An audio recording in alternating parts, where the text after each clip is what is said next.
For the second time in 3 years, Mohammed Kudus has changed the agency who represents him. When the deal was happening for the player to move from Ajax to West Ham, he was represented by Jennifer Mendelwich of Supernova Management. Supernova specializes in young footballing talent, especially from Africa, Ghana, and it was Mendelwich who brokered Kudus's deal, the first big deal of his career, to move from Norgeland to Ajax. The two had a very close working relationship for quite some time. So it came of somewhat as a surprise that when Kudus finally moved to West Ham, he first switched agencies from Mendelwich to having his brother represent him.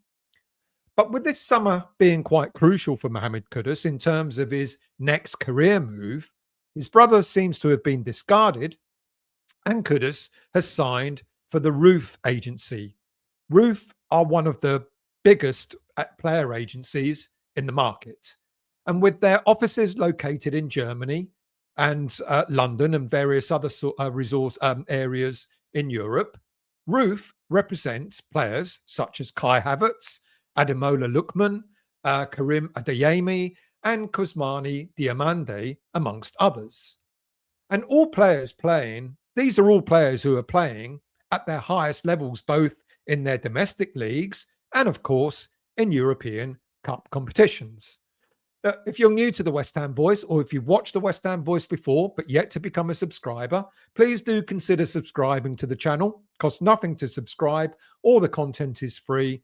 But if you've enjoyed the video at the end of this video, please make sure you hit the like button as well. Anyway, this is where Mohammed Kudus wants to end up playing his football. He wants to be playing for a big team in a big league, and ideally the Champions League as well. That's one of the main factors of the Mohammed Kudus move this coming summer.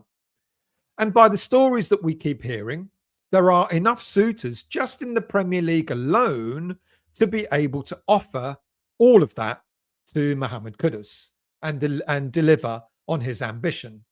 Look, it's no secret that Kudus will be leaving this summer. I remember saying that when we signed him 2 years ago, that's if we get 2 seasons out of him, then we will indeed see him leave this coming summer. However, what I certainly thought at the time was that we would have gotten 2 good seasons from him, and he would be leaving West Ham, having helped us to get into a healthy position in the Premier League with the chance of being back in Europe again. Not quite Champions League, but certainly we were all hoping to at least have another crack at something like the Europa League or the Europa Conference. West Ham and Mohammed Kudus' season, however, has been far from healthy. Poor managerial choices, poor player purchases, poor tactics, and the poor way that we've used one of our brightest assets has resulted in a season to forget. And it is the misuse of Kudus which has been the bone of contention for at least, the last season and a half? And it will be a major factor as to where Mohammed Kudus ends up playing his football next season. So it's not only Champions League that he's looking at, it's also how he's going to be used in any team that he signs for. Now, during David Moyes' final season at West Ham, he kind of kept resisting the chance to play Kudus on the left side of attack, as this was by far not the player's favoured position. And then in the winter transfer window of 2024, Moyes made a decision to move on 2 players who had been regularly playing on that left-sided attacking role. And that was, of course, Saïd Benrahma, who was loaned out to Olympique Lyonnais, and Pablo Fornals, who was sold to Real Betis. All of a sudden, there was an even bigger problem on the left side of attack, and Moyes seemed to have no choice but to put Mohammed Kudus in that role to hopefully solve the problem that we had. Now, granted, Fornals was also a player not naturally suited to playing on the left side of attack, but Fornals always gave his all, no matter what position he was asked to play in. But the decision to move Kudus over to the left kind of stopped him from delivering what he had delivered quite well up until that point for West Ham. Look, in that first season, Kudus scored 14 goals and provided 9 assists. But when Moyes moved him out onto the left, of those 14 goals, only 2 came from that left side. However, of the 9 assists, 6 came from that side. So Mohammed Kudus went from being a goal scorer to being a goal provider. But alas, this is not Mohammed Kudus's game. He wants to be the goal scorer. He wants to be the main player in a team. And for this reason, it will be intriguing to see where he ends up playing his football next season. When he was being courted to sign for West Ham United, one of the things that Mohammed Kudus asked was whether he was going to get sufficient game time, as he was worried that players like Lucas Paquetá in the team might mean him playing from the being played from the bench more than actually starting. And ironically, it was the 7th game of the season against Everton when David Moyes finally gave Mohammed Kudus his full 90 minutes. So this transfer move for Kudus will mean more to him, as I've already said, than just playing for a team that can offer Champions League football. Mohammed Kudus wants to be the main man, or certainly one of the main men at any club he goes to. But the higher up the ladder you perceive to go, the more difficult it becomes to maintain that status.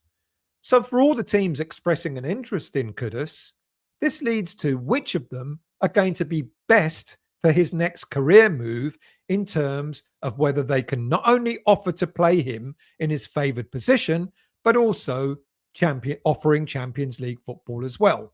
Now, between the teams who have expressed an interest, Arsenal, Chelsea, Spurs, Man United, and Newcastle, the only teams that can virtually guarantee Kudus to be the first choice on the right side of attack are Chelsea, Man United, and Newcastle. We already know that the likes of Arsenal and Spurs have got players like Bukayo Saka and Brennan Johnson playing on the right side of that of attack.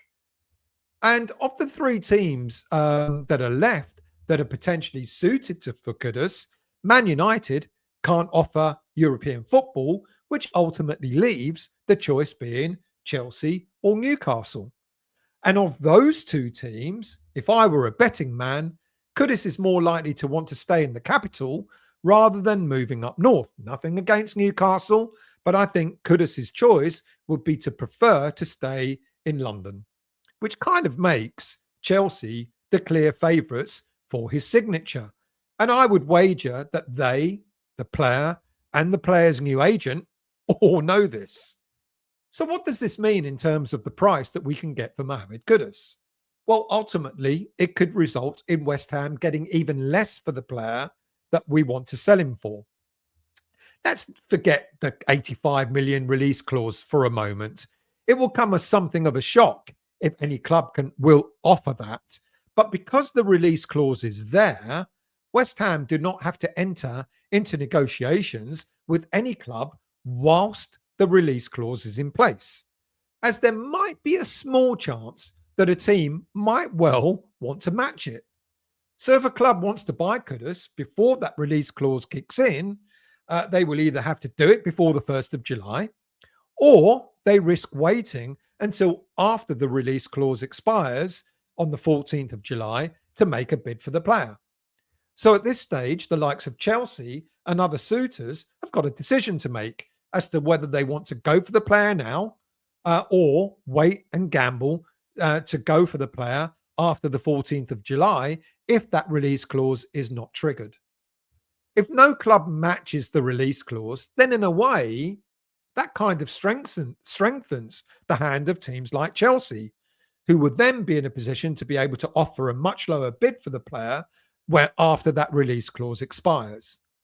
So whilst we know that we need to sell Mohammed Kudus to generate funds to boost our own transfer kitty, it is quite possible that we may not see any movement on Kudus being sold for some weeks to come. But maybe this is why Kudus has now moved to a more progressive agency. Roof, could be the agency that may well try to push a deal through sooner rather than later. Roof have recently been involved in securing the extended Liverpool deal for Virgil van Dijk, the move for goalie Kevin Kelleher from Liverpool to Brentford, as well as the free transfer from Lille to Marseille for Angel Gomez. So it's going to be interesting to see whether they can push a deal through for Kudus before that release clause is triggered. Which then moves us on to, if we're not going to realize any income from a Mohammed Kudus sale until maybe after the release clause has ended, then who are we going to get money off? Who are we going to sell in order to increase our transfer in order to generate transfer funds?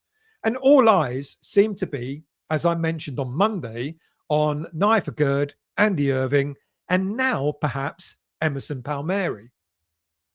Now, despite there being early interest in Aguerd, no team has yet come forward with a firm offer. Now, we won't entertain a swap deal for the player as mentioned on Monday.